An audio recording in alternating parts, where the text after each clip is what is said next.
Shalom, first and foremost, giving all glory, honor, and praise to Yahweh Bahasham, Yahweh Shai Bahasham, Rachah HaKodash, double honor to your apostles and elders of Great Millstone, teacher Ru Wells, taught us this truth. Shalom to the elect, 144,000, first and foremost, pushing this truth in all sincerity in the four quarters of the earth. Yeah, I'm your brother Tabar Yakonah, coming at you with another video, and Lord willing, it's edifying. In transit, time of Hanukkah, and we gotta be on point with these holidays, with these holy days, you know. Chaanakah, man. So in the actual Hebrew, the word Hanukkah is Chaanakah,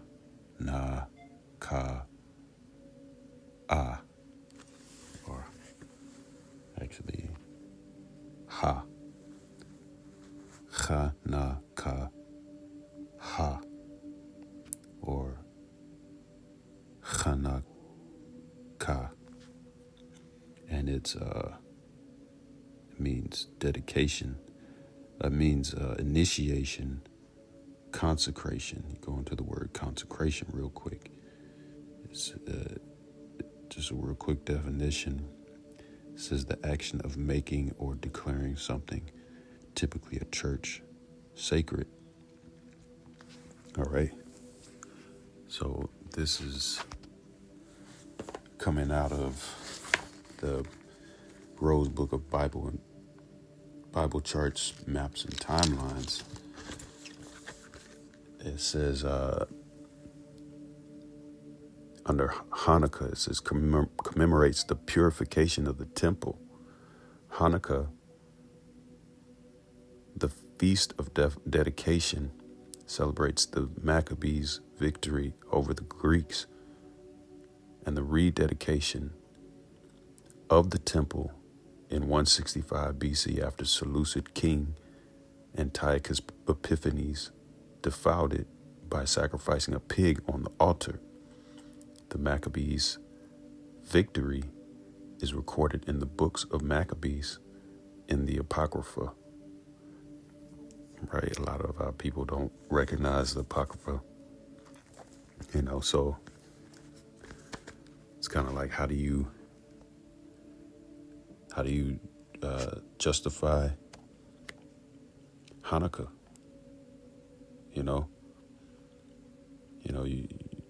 You say that those people over there in the land of Israel are the real people, which they're not. They're Amalekites.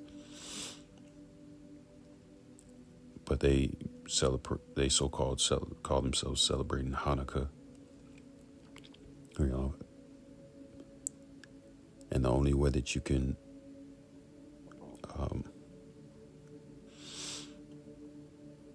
prove or verify or what am I trying to say? Like this, show that Hanukkah even exists is that you have to go into the Apocrypha and pull this account of the Maccabees.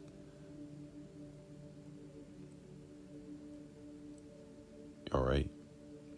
And Antiochus Epiphanes. Going back to this, it says Hanukkah is also known as the Feast of Lights because of a legendary, miraculous provision of oil in the temple. After cleansing the temple, the supply of oil to relight the eternal flame, the symbol of God's presence, was only enough for one day.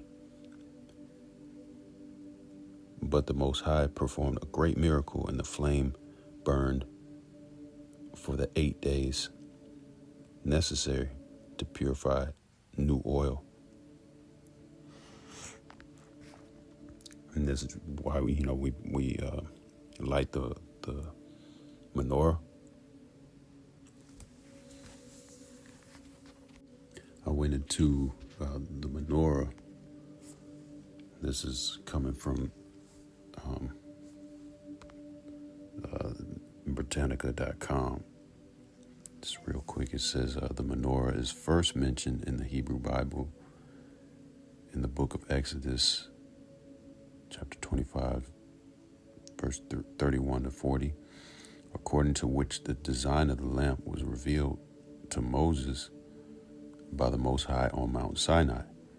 The candlestick was to be forged out of a single piece of gold and was to have 6 branches, 3 out of one side and 3 out of the other. Exodus 25 and 31. The cup atop the central shaft was somewhat elevated to signify the Sabbath and was flanked by 3 lights on each side. It was forged by the craftsman Bezalel and put in the tabernacle. Its cups in the shape of flower its cups in the shape of flower blossoms suggested the tree of life. Exodus 27 and 20 adds that candelabra should be lit using olive oil and should burn perpetually. The Temple of Solomon, the first temple, according to 1 Kings, had 10 golden candelabras, 5 on each side of the entrance to the inner sanctuary. The second temple, built after the Jews returned from exile in Babylon, contained 1 menorah that was seized in 169 BCE by Antiochus IV Epiphanes when he desecrated the temple. All right, so this is the book of 1 Maccabees, chapter 1 and verse 10. And there came out of them a wicked root, Antiochus, surnamed Epiphanes, son of Antiochus the king, who had been an hostage at Rome, and he reigned in the 137th year of the kingdom of the Greeks. Verse 20, and after that Antiochus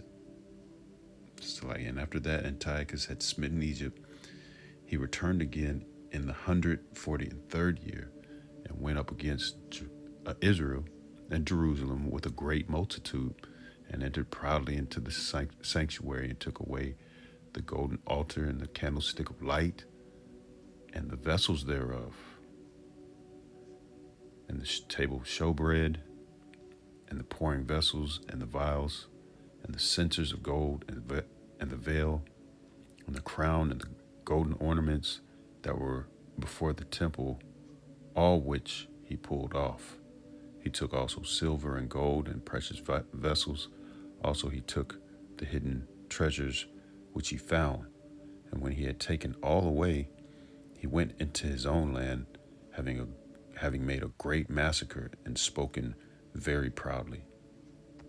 Therefore there was a great mourning in Israel in every place where they were. All right, so jumping back to Britannica.com on the menorah.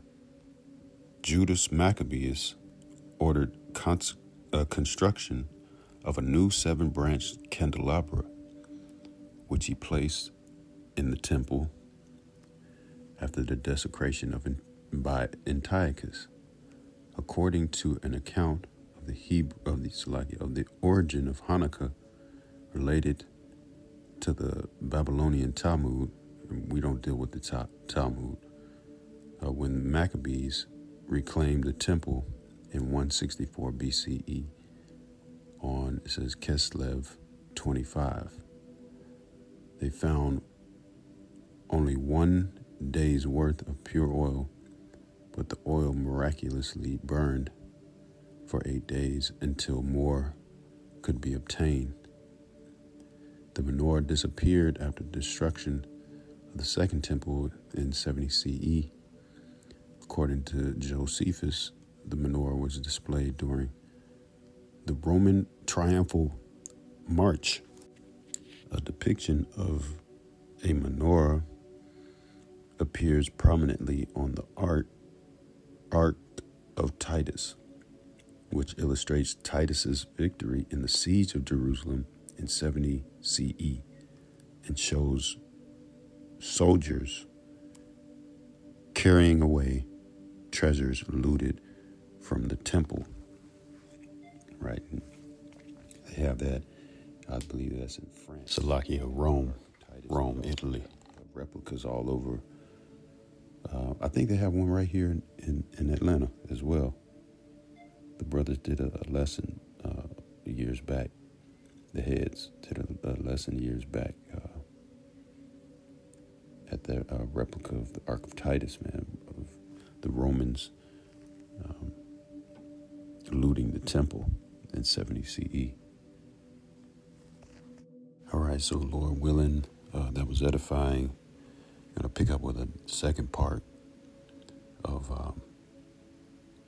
Chaanakah, just emphasizing,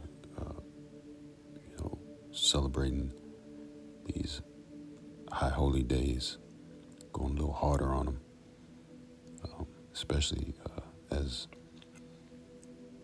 these days get shorter. All right, in these last days. So again, Lord willing, that was edifying, giving all glory, honor, and praise to Yahweh, Hashem, Yahweh Shai, Hashem, Kodash.